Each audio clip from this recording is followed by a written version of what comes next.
नमस्कार, स्वागत है आपका न्यूज चक्र में। कार्यक्रम शुरू करने से पहले आप सबसे मेरी एक अपील कि मेरे इस कार्यक्रम को अपने व्हाट्सएप या एसएमएस के जरिए कम से कम 5 कॉन्टैक्ट्स के साथ, अपने 5 दोस्तों के साथ साझा कीजिए, इसे फॉरवर्ड कीजिए ताकि आप और हम सब मिलकर गोदी मीडिया के नफरती प्रोपेगेंडा को धराशायी कर सकें।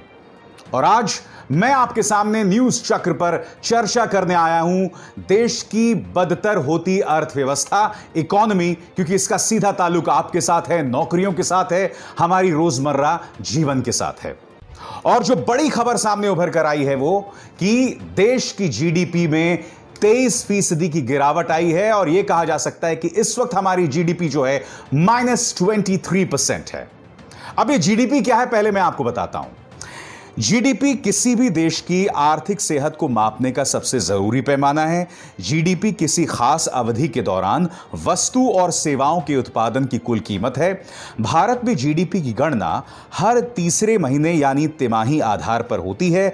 ध्यान देने वाली बात यह है कि यह उत्पादन या सेवाएं देश के भीतर ही होनी चाहिए, यानी कि देश की अर्थव्यवस्था की सेहत कैसी है यह पता करता है हमारा जीडीपी, वो है सकल घरेलू उत्पाद। और आज की तारीख में जो आपसे यह कह रहा है ना कि हमारी जीडीपी इसलिए गिरी क्योंकि देश में कोरोना संकट था या देश कोरोना संकट का सामना कर रहा था, तो उससे बड़ा झूठ नहीं हो सकता। अगर कोई आपसे यह कहे कि भाई बाकी देशों को भी देखो, उनकी भी जीडीपी गिर रही है, तो भारत की तरफ उंगली क्यों उठाई जा रही है, तो उससे बड़ा झूठ कुछ नहीं हो सकता, क्योंकि जो नुकसान भारत उठाने वाला है वैसा नुकसान कोई और नहीं उठाने वाला है। और मैं आपको बता दूं, आज के इस खास कार्यक्रम में मेरे साथ होंगे ये शख्स, कांग्रेस के प्रवक्ता गौरव वल्लभ, और उनसे भी हम सवाल पूछेंगे। मगर सबसे पहले मैं आपको बतलाना चाहता हूं कि देश कितना गंभीर संकट सामना कर रहा है। आपके सामने जीडीपी का अलग अलग क्षेत्रों में, गिरती जीडीपी का अलग अलग क्षेत्रों में क्या असर पड़ा है वो मैं आपको ग्राफ दिखाना चाहता हूं। सबसे पहले आप देखिए कि पिछले साल अप्रैल जून में कृषि, फॉरेस्ट्री और मछली पालन, इन तीनों क्षेत्रों की क्या हालत थी, 3.0% थी और अब उसमें 0.4 की जो है उछाल आया है। यानी कि यह एकमात्र क्षेत्र है जो पिछले 1 साल में सुधरा है। कृषि क्षेत्र सुधरा है, मछली पालन क्षेत्र सुधरा है और फॉरेस्ट्री का क्षेत्र सुधरा है। अब बाकियों की बात करते हैं। मैन्युफैक्चरिंग यानी कि उत्पादन, इसमें -39.3 की गिरावट आई है, 39.3% गिरावट आई है। कंस्ट्रक्शन, यहां पर गिरावट आई है 50% की, जैसा कि आप स्क्रीन पर देख रहे हैं। इसके अलावा व्यापार, होटल्स, परिवहन, कम्युनिकेशन सर्विसेज और जो तमाम सेवाएं हैं ब्रॉडकास्टिंग से जुड़ी हुई, उसमें 47% की गिरावट आई है। उसी तरह से पब्लिक एडमिनिस्ट्रेशन, डिफेंस और अन्य सेवाएं, यानी कि स्कूल्स से जुड़ी चीजें, डिफेंस से जुड़ी चीजें, इसमें 10% की गिरावट आई है। और अगर आप कुल जीडीपी की बात देखें तो इसमें करीब 24% की, -23.9% की गिरावट आई है। यानी कि हर क्षेत्र में मैंने आपको सिलसिलेवार तरीके से बताया कि दरअसल समस्या कितनी गंभीर है। और हमसे क्या बतलाया गया था वो मैं अब आपको बताता हूं। जब हमारी इकोनॉमी गिरती है तो हमारी फाइनेंस मिनिस्टर कहती है वो एक्ट ऑफ गॉड है, यानी कि भगवान का काम है। तो मैं आपको बतलाना चाहता हूं कि बीजेपी ने हमसे क्या वादा किया था। ये कुछ दिनों पहले का उनका ये बयान देखिए। While the world continues to grapple with economic bloodbath, with major economies projected to register negative growth in the aftermath of COVID pandemic, India will be a shining spot with positive growth in 2020. BJP ने वादा किया था कि जब GDP आएगी तो भारत की स्थिति बेहतर होगी। और उन्होंने क्या आकलन किया था यह आपकी स्क्रीन पर। भारत की स्थिति सबसे ऊपर बताई थी भारतीय जनता पार्टी ने। क्या कहा था? India 1.9, China 1.2, United state -5.9। तो भारतीय जनता पार्टी ने जो वादा किया था वो पूरी तरह से धराशायी हुआ है। अब मैंने कार्यक्रम की शुरुआत में आपसे क्या कहा था कि तमाम जो समर्थक हैं इस सरकार के, वो ये कह रहे हैं कि भाई दूसरे देशों में भी तो देखो, वहां पे भी तो गिरावट आ रही है। अब मैं आपको एक ऐसा आंकड़ा दिखाना चाहता हूं जिससे पता चलता है कि इस वक्त पूरी दुनिया में इकोनॉमी को लेकर भारत की सबसे बदतर हालत है। वो ग्राफिक आपके स्क्रीन पर ये देखिए, जापान में -7.6% की गिरावट आई है जीडीपी में। यूएस में, अमेरिका में -9.5 जीडीपी है। जर्मनी में -10.1 जीडीपी है। कनाडा में -12 जीडीपी है। इटली में -12.4, फ्रांस में -13.8, यूके यानी कि ब्रिटेन में -20.4 और भारत में इस वक्त जीडीपी है -23.9। भारत की सबसे बदतर हालत है। कुछ लोग यह कह रहे हैं कि भाई ये बाकी देशों को भी तो देखो, भारत में डर की जरूरत नहीं है। तो मैं बहुत ही सरल शब्दों में आपको एक चीज बतलाना चाहता हूं। अगर आज की तारीख में अंबानी, अडानी, अगर उनके कंपनी में -25% की गिरावट आती है, 25% गिरावट आती है, तो उन्हें कोई असर नहीं पड़ेगा। लिहाजा अमेरिका, ब्रिटेन, फ्रांस, इटली जैसे विकसित देशों पर इसका ज्यादा असर नहीं पड़ेगा। मगर जब एक गरीब देश पर इसका असर पड़ता है, जब एक गरीब की जेब पर 25% की गिरावट आती है, तब आप भी जानते हैं उसकी क्या हालत होती है। उसके लिए एक एक पाई मायने रखता है। इसलिए भारत, जहां गरीबों की इतनी बड़ी तादाद है, वहां पर अगर 24% की गिरावट आई है जीडीपी में, तो वह अपने आप में बहुत चिंताजनक खबर है। और कुछ लोग कह रहे हैं कि यह सब कोरोना की वजह से हुआ है। अब मैं आपको एक और ग्राफिक दिखाता हूं जो आपकी स्क्रीन पर है। पिछले 2 सालों से लगातार हमारी जीडीपी में गिरावट आ रही थी।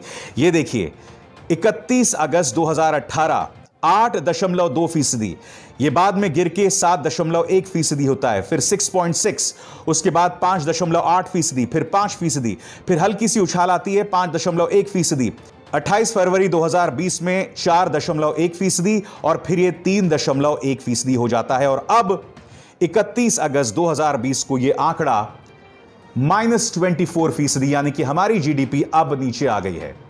तो आप में से इस सरकार के जो समर्थक आपसे यह कह रहे हैं कि यह सब इसलिए हुआ है क्योंकि कोरोना है, तो मैं आपको बता दूं, पिछले 2 सालों से लगातार हो रहा था। इस सरकार के पास कोई योजना नहीं है। वह आपको सुशांत सिंह राजपूत, रिया चक्रवर्ती पर झूठी और जहरीली खबरों के जरिए आपको ऑक्यूपाई रखना चाहता है। हिंदू मुस्लिम की डिबेट्स में आपको भ्रमित करके रखना चाहता है। जो असली मुद्दे हैं उससे आपका ध्यान भटकाना चाहता है। मैं आपको बता दूं कि राहुल गांधी ने इस मुद्दे को आज से कई महीनों पहले उठाया था, जब देश में लॉकडाउन होने वाला था। उस वक्त राहुल गांधी ने क्या कहा था, आप सुनिए। मैं पहले से कह रहा हूं कि आर्थिक सुनामी आने वाली है। कोविड से पहले मैं कह रहा था और अब मैं कह रहा हूं कि 100% आर्थिक सुनामी आ रही है। और मैं सरकार से कह रहा हूं, हर रोज कह रहा हूं कि आप प्रिपरेशन करना शुरू कर दीजिए। सरकार कोई प्रिपरेशन नहीं कर रही है, बस मतलब वही यहाँ पे वही अपने उल्टी सीधी बातें करते रहते हैं। और जैसा कि कार्यक्रम की शुरुआत में मैंने आपसे बताया था, मेरे साथ होंगे कांग्रेस के नेता गौरव वल्लभ। आइए उस इंटरव्यू का रुख करते हैं। तो मेरे साथ जुड़ गए हैं कांग्रेस के प्रवक्ता गौरव वल्लभ। गौरव वल्लभ, आप काहे का जीडीपी इकोनॉमी का रोना रो रहे हैं? देश की जनता को गोदी मीडिया ने तो सुशांत सिंह राजपूत, रिया चक्रवर्ती जैसे अहम मुद्दों में उलझा कर रखा हुआ है।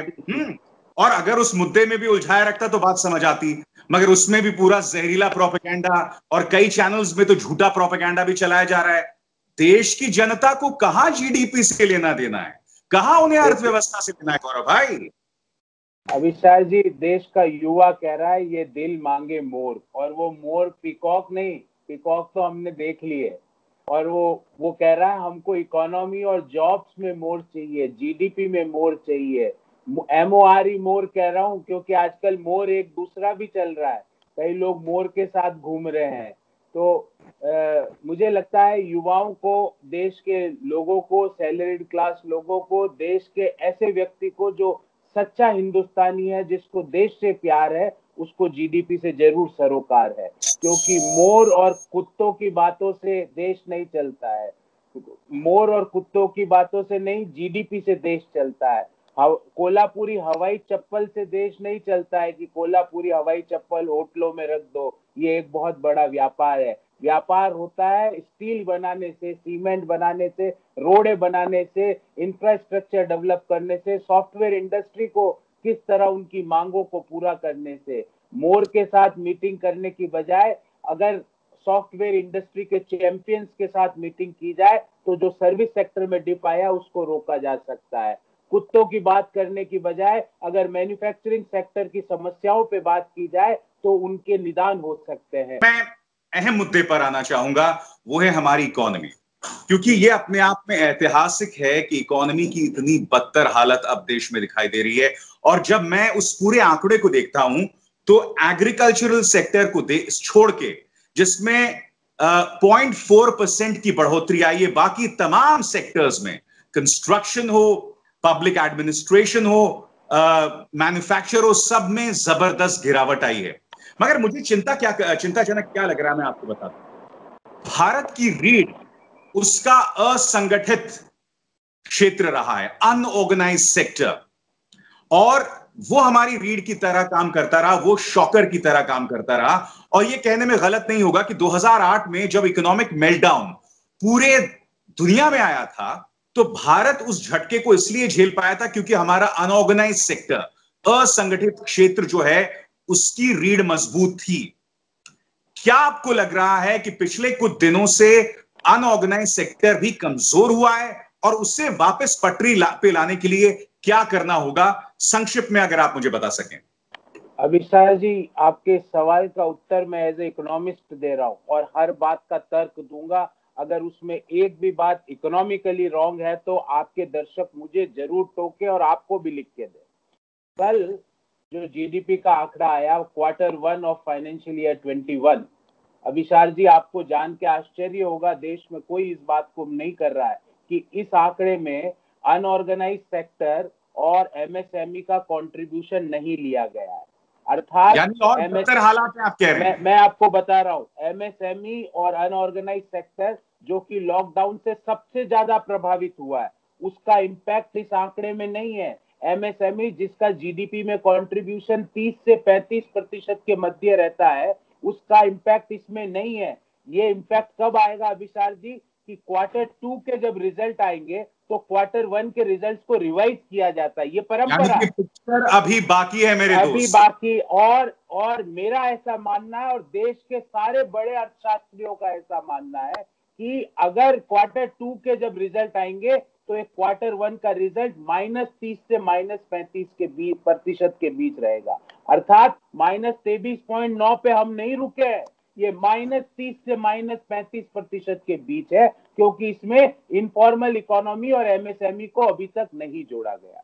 दूसरी बात अभिषेक जी, हर चीज को act of God, act of Nehru, act of Indira, act of Rajiv, act of Narasimha Rao, act of Manmohan Singh कह के, एक्ट ऑफ वाजपेयी कह के आप अपना पल्ला नहीं झाड़ सकते। आपको समझना पड़ेगा कि क्यों 2016 के बाद प्रति साल दर साल हमारी जीडीपी गिरी है, क्यों गिरी है आपको बताना पड़ेगा। 2016-17 में जीडीपी 8% थी, जो 19-20 में, क्योंकि 19-20 में 31 मार्च तक कोरोना का प्रभाव नहीं आया था, 19-20 में घट के 4.2, मतलब आधी क्यों रही? इसके दो कारण हैं। पहला, आप जब नोटबंदी करते हो तो आप अनऑर्गेनाइज सेक्टर को कम से कम 10 साल के लिए मार देते हो, वो 10 साल तक उठ ही नहीं सकता है। और ये मैं नहीं कह रहा, दुनिया का हर अर्थशास्त्री बोलता है। और जब आप गलत तरीके से जीएसटी लागू कर देते हो, बिना प्लानिंग के जीएसटी लागू कर देते हो, तो आप ऑर्गेनाइज सेक्टर को खत्म कर देते हो। उसका खामियाजा हमारी जीडीपी जो 16-17 में 8% से ज्यादा थी, जो 19-20 में 4.2% रह गई, आधी रह गई। तो ये कौन सा एक्ट है, मुझे ये बताओ। फिर जिस तरह से आपने लॉकडाउन लागू किया, अभिषेक जी कोई ऐसा देश बताओ दुनिया में जहां पे मैन्युफैक्चरिंग को बंद कर दिया हो अचानक से 4 घंटे के नोटिस पे, 4 घंटे के नोटिस पे कंस्ट्रक्शन एक्टिविटी बंद कर दी हो, 4 घंटे के नोटिस पे माइनिंग एक्टिविटी बंद कर दी हो, 4 घंटे के नोटिस पे रेलें चलाना बंद कर दिया। कोई ऐसा देश है जो इस तरह से डिसीजंस लेता है? 4 घंटे के नोटिस पे आप, ये कोई गाड़ी का इग्निशन ऑन ऑफ नहीं है कि आप जब चाहो ऑन कर दो, जब चाहो ऑफ कर दो। आपने एक नहीं बार गौरव भाई देखिए ना, ऑन करने में समय लगेगा। गौरव भाई जो लोग एक्ट ऑफ गॉड जैसी चीजों में विश्वास करते हैं, उन्हें ये भी लगता है कि हम 4 घंटे में ऑन ऑफ करके चीजों को सुधार भी देंगे और बिगड़ भी जाएगी। मगर मैं आगे बढ़ना चाहता हूं। आपने जो तमाम बातें बताई, मैं जानता हूं कि पिछले 2 साल से जीडीपी में लगातार गिरावट आई थी। कोरोना ने हालात, जैसे करेला और नीम चढ़ा वाला हिसाब किताब हो जाता है ना, कोरोना ने वो हालत कर दी हमारी इकोनॉमी की, हमारी अर्थव्यवस्था की। मगर अब हमें आगे बढ़ना होगा। राहुल गांधी भी उठा चुके हैं इस मुद्दे को कि भाई 2008 में हम इसलिए बचे रहे क्योंकि हमारा जो असंगठित क्षेत्र था इकोनॉमी का, वो पटरी पर चल रहा था। मगर अब उसे पटरी पर आगे लाने के लिए क्या किया जाए? क्योंकि देखिए, मेरा एक फलसफा है गौरव भाई, मुझे लगता है इस देश में एक शैडो गवर्नमेंट की जरूरत है। आज आप विपक्ष में हैं, तो मुझे लगता है एक शैडो गवर्नमेंट होनी चाहिए। शैडो गवर्नमेंट, जो मेरे दर्शक नहीं समझ पा रहे हैं, जिसका अर्थ है कि भाई कांग्रेस के अंदर भी अपना एक वित्त मंत्री हो, होम मिनिस्टर हो, एक शिक्षा मंत्री हो, और वो कहीं ना कहीं ट्रैक करे भारतीय जनता पार्टी के काम को। और जब अगर आप कभी सत्ता में आ जाएं तो उसी तरह की शैडो गवर्नमेंट जो है बीजेपी में हो। मैं आपसे जानना चाहता हूं, अगर आज की तारीख में आप शैडो फाइनेंस मिनिस्टर होते, तो starting with the unorganised sector, आपके क्या क्या जो है अपनी तरफ से सुझाव होते? देखिए, अनऑर्गेनाइज सेक्टर में मेन कंट्रीब्यूशन है एमएसएमईज का, मेन कंट्रीब्यूशन है उस सेक्टर का जिसको हम कैटर नहीं कर पाते। आपको उनमें एक पॉजिटिविटी का संचार करना पड़ेगा। क्या आज लॉकडाउन खुलने के बावजूद भी एमएसएमई चालू हो गए जिनका कंट्रीब्यूशन जीडीपी में 30 से 35% है? उत्तर है नहीं। क्यों नहीं हुए? उनकी 2 समस्याएं हैं। आपको उनकी मूल समस्याओं के बारे में उनको एड्रेस करना पड़ेगा। नाम बदलने से समस्याएं नहीं बदलती है, समस्याएं वैसी की वैसी रहती है। नंबर 1 प्रॉब्लम, एमएसएमई को अभी हैंड होल्डिंग की जरूरत है, लिक्विडिटी सपोर्ट की जरूरत है। उनको कर्ज की खुराक की जरूरत नहीं है। और कर्ज कौन दे रहा है? कोई बैंक उनको कर्ज नहीं दे रहा है, क्योंकि बैंकों की हालत तो उनसे भी ज्यादा खस्ता हाल है। तो आपके बैंक अभी कैपिटलाइज है नहीं, बैंक कर्ज देने से बच रहे हैं। आप उनको टारगेट दिए जा रहे हो, पर बैंकों को पता है कि अल्टीमेटली उनकी बैलेंस शीट और पीएनएल में इंपैक्ट आने वाला है। यानी कि पहला सुझाव गौरव, पहला सुझाव, हमारे जो असंगठित क्षेत्र हैं उन्हें पैसे की मदद दी जाए, लिक्विडिटी सपोर्ट किया जाए, ये तो पहला हो गया। अब दूसरे की तरफ बढ़ते। दूसरा सपोर्ट, जो हमारा एमएसएमई सेक्टर है और जो इनफॉर्मल सेक्टर है, वो उसका जो लेबर है वो चले गया गांवों में। गांवों से उनको वापस पॉजिटिव, उनके ऊपर मेंटल, उनको पॉजिटिविटी का संचार करके वापस उनको कारखानों में लाना पड़ेगा।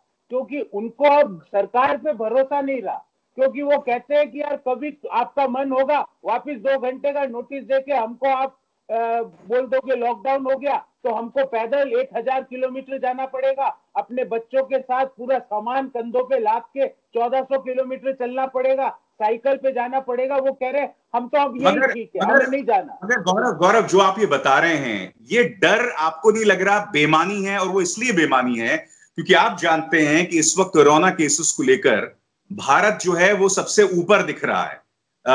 Number of cases in a day जिस तरह से आ रहे हैं, हालात बद से बदतर हो रहे हैं। मगर इस ये वक्त भी है जब हम चीजों को खोल रहे हैं, things are opening up, malls खुल रहे हैं, दुकानें खुल रही हैं। तो अब आपको नहीं लगता ये जो आप डर बता रहे हैं, या ये डर अगर है हमारे मजदूरों में, हमारे श्रमिकों में, तो वो बेमानी है? अब हम वो यू टर्न नहीं लेने वाले हैं, वो यू टर्न ये सरकार नहीं ले सकती है। तो क्या आपकी जो आशंका ये निराधार नहीं है? अभिसार जी, लॉकडाउन से मिला क्या? जीडीपी आपने 30 से 35% नीचे गिरा दी। कोरोना में पर डे के केसेस में हम दुनिया में नंबर 1 हो गए। दुनिया के हर देश में कोरोना के पर डे केसेस नीचे जा रहे हैं सिवाय भारत के। आपको मिला क्या? आपको कुछ नहीं मिला। आपको सिर्फ एक ईगो के सेटिस्फेक्शन मिला कि आपने बोला 21 दिन की महाभारत की लड़ाई थी, 18 दिन की, मैं ये 21 दिन में खत्म कर दूंगा। आपकी क्या प्लान है? आपने किससे सलाह ली थी? आपके डॉक्टर कौन थे जिनसे आपने सलाह ली थी? आपके साइंटिफिक एडवाइजर्स कौन थे जिनसे आपने सलाह ली थी? आपके कैबिनेट में डिसीजंस बताओ जिसके बूते पे आपने ये लॉकडाउन लगाया। आप अपने स्वयं के निर्णय 8 बजे निर्णय लेके 12 बजे थोपे नहीं जा सकते। अभिसार जी, ये तो देश की बात है। मैं आपको बोलता हूँ, परिवार में भी आप, मैं, आपके सारे दर्शक एक परिवार में है। क्या परिवार का एक बंदा रात को 8 बजे निर्णय लेके परिवार के 5 सदस्यों पे 12 बजे थोप सकता है क्या? तो ये थे गौरव वल्लभ। और कांग्रेस हमलावर हो गई है इकोनॉमी को लेकर। प्रियंका गांधी वाड्रा ने भी इस मुद्दे पर बयान दिया है। क्या बयान दिया है आपकी स्क्रीन पर। आज से 6 महीने पहले राहुल गांधी ने आर्थिक सुनामी आने की बात बोली थी। कोरोना संकट के दौरान हाथी के दांत दिखाने जैसा एक पैकेज घोषित हुआ, लेकिन आज हालात देखिए। GDP -23.9% GDP. भाजपा सरकार ने अर्थव्यवस्था को डुबो दिया है। प्रियंका गांधी का यह तल्ख बयान, जिसमें वो देश की अर्थव्यवस्था पर आपका ध्यान खींच रही हैं। सवाल प्रियंका गांधी का नहीं है। मैं आज सिर्फ यही आपसे कहना चाहता हूं कि हमें अपनी सरकार को इकोनॉमी जैसे मुद्दों पर जवाबदेह बनाना होगा। देश में इस वक्त जो संवाद चल रहा है वो बहुत ही गलत दिशा ले चुका है। हम किस तरह की बातें कर रहे हैं, किस तरह का जहर प्राइम टाइम के जरिए उगला जा रहा है। आज की तारीख में मीडिया को तवज्जो देनी चाहिए इकोनॉमी पर। चीन जो लगातार हमारे जमीन पर कब्जा कर रहा है और इस वक्त युद्ध जैसी स्थिति बनी हुई है, उस पर इकोनॉमी। आप जानते हैं कि पिछले 4 महीनों में 2 करोड़ लोगों की नौकरियां गई हैं। और अब आपके सामने जीडीपी का आंकड़ा -24%। यह अपने आप में बहुत ही शर्मनाक आंकड़ा है। और हम कब तक इससे अपना मुंह अलग करके खड़े रहेंगे? क्या इस मुद्दे को उठाया नहीं जाना चाहिए?